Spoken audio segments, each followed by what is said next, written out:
Hello everyone, it's Kingdom Silver here, and in today's video we are discussing why people hate Goldbacks. Without further ado, please sit back, relax, and enjoy the rest of the video.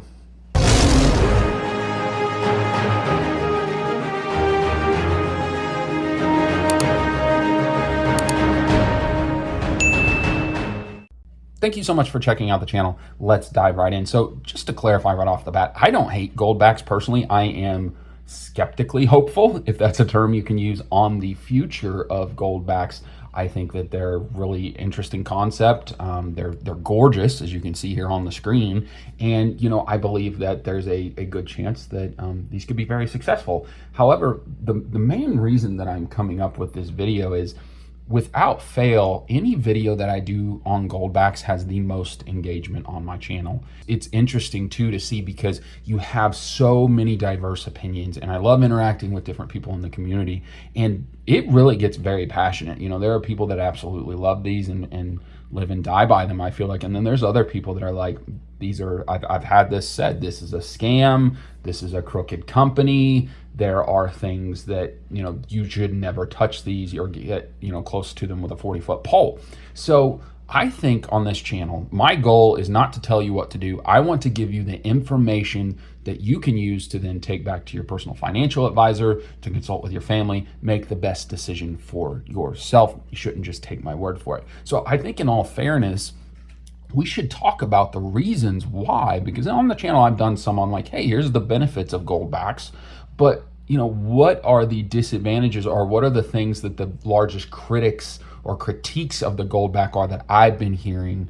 And so we're going to talk about that right now. And the first one is the premiums. Without fail, the loudest, the most commented thing I see is the premiums. And it's true. So for example, this 1/1000th troy ounce Goldback, or this 1/2000th troy ounce Goldbacks, the premiums, and this is on the Goldbacks website even, they are anywhere from 85 to 100% over spot from what you would get from gold if you were buying gold on the market. So the critics, and rightfully so, are saying, hey, this is a very different premium, why not just buy gold?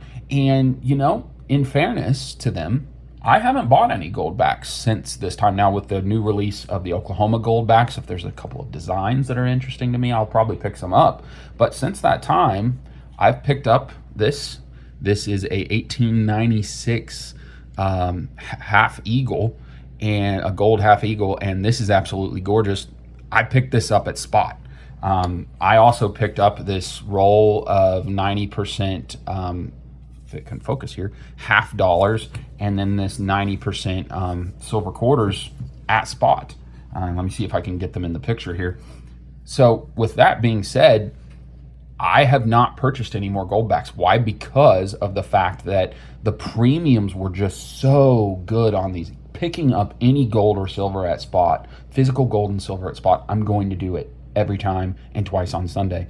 However, having said that, that doesn't mean that I'm shying away from the premium. And my counter argument to those that would say it's a high premium is, yes, it is, but these work a little bit differently than normal gold or even silver would.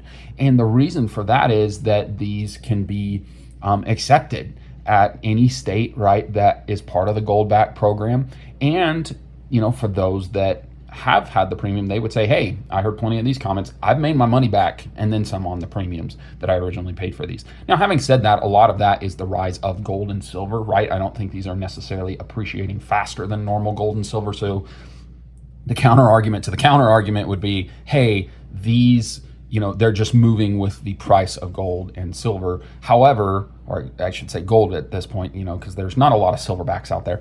However, I still think that there are things about these premiums, the anti-counterfeiting technology, the fact that it took them 20 years to perfect this, that they're the only ones on the market that have something even close to this. To me, that can justify those premiums. But again, if you're someone that would say, hey, I'd rather pick up what I'm used to at spot, hey, I did the same. I completely understand. The second thing that comes up is that, hey, there's a lot of marketing out there that says these are just like purchasing physical gold and silver, and it's not. And to me, that is the most legitimate argument against the Goldbacks is, hey, I'm not going to fault Goldbacks or the companies that are around them that are marketing these. They have a financial incentive to support these. Having said that, no, this is not the same. This Goldback is not the same as purchasing a half eagle or even 90% silver or pure 99.99 silver, right? These are different, and to me, I treat them differently. So where the risk that people are seeing, I think some seasoned stackers are saying, I think you have people that are brand new to the market, and that's part of the reason I'm making this video, that are thinking this is exactly the same, and it's not. To me, this is these are great if, let me give you some examples. If you're a grandparent that you want to pick up just a couple of things for the grandkids, you want to get them, curious about precious metals, I think these are great. Giving a couple of them, putting them in a stocking, small denominations, I think that's a really great idea. If you are someone like me that views these as a alternative investment or a risky investment. So for example, with my own portfolio, from a investing perspective, which we talk a little bit about on this channel, I have a lot of different investments. Most of them, I have some stable ones, I have some riskier ones, and some really risky ones, penny stocks. Why do you get into a penny stock? Well, it's a limited investment, right? It's a very small, usually you only invest anywhere from $100 to $1,000, right? And you're hoping for a 10x return. You're hoping for a significant return. And if you lose your money, if you get in on, let's say, 10 penny stocks and 2 of them hit 10x, well, then you've made your money and then some. I kind of view Goldbacks like that. To me, these are interesting. They're clever, but they are a small percentage of my stack, and I'm not stacking them. To me, if I'm stacking this. I'm stacking physical gold and I'm stacking physical silver. I'm not stacking these per se. I'm adding them to my stack. I'm adding them to to my investments, to my net worth, but I'm not necessarily stacking them. And so if you're going into this saying, hey, I'm going to stack Goldbacks, and I'm going to stack them at the same rate that I would stack physical silver or gold, I would disagree with you there. I would say that's probably not the best way to treat these. For me, I feel like these are reasonable. I feel like this could be a really good investment, but I am not treating them the same way that you would physical gold or silver, and I think it's very important for people to understand that. The third category here is utility. And this is another fair point in that people say, hey, I can't use these in my state. Why would I own them?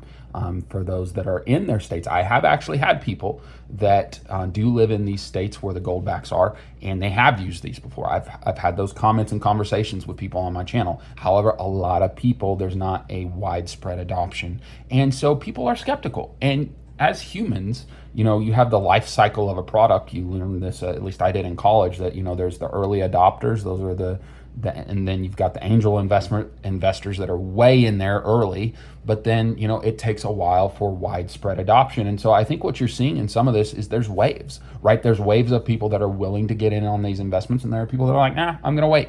And I don't think there's a wrong answer there. To me, you have to manage your own risk and what you're comfortable with. And if you're not comfortable with Goldbacks right now, don't buy them. Now, I would say if you are getting into Goldbacks, be prepared if these falter, right, to be able to say, hey, I can lose this investment and I'm going to be okay. That's how I would treat Goldbacks. I would not say, hey, I'm going to buy so many that if I lost all my money today, that it would cripple me. I've been down that road personally with crypto. Crypto's recovered for me, but I've been down that road and seen 80-90% of my investment go up in smoke. If you're not prepared for that with Goldbacks, then this might not be the right thing for you. Again, I'm a pro Goldback person. I like the opportunity, but I think you just need to be careful. And that's the thing I want to emphasize here. We often in this country, we go too far one way or another saying, oh, this guy hates Goldbacks or this person loves Goldbacks. No, I think it's a very interesting idea. I'm preaching caution, right? And I am also giving a voice to those that are critical of Goldbacks. I think it's fair to see those critiques. As I've gone through this conversation, have agreed with some and disagreed with some. It's your job to make up your mind and decide if this is right for you. So with that, we're going to end the video today. Thank you so much for watching. If you haven't already, I'd really appreciate a like on this video, a comment that gets the algorithm going, and more importantly, I love interacting with people on the channel. And if you're really enjoying this comment, please, I'd really appreciate a subscribe. it not only helps me out, but more importantly, it gets the word out about sound money and gold and silver. With that, be blessed, be a blessing to others. We'll see you later.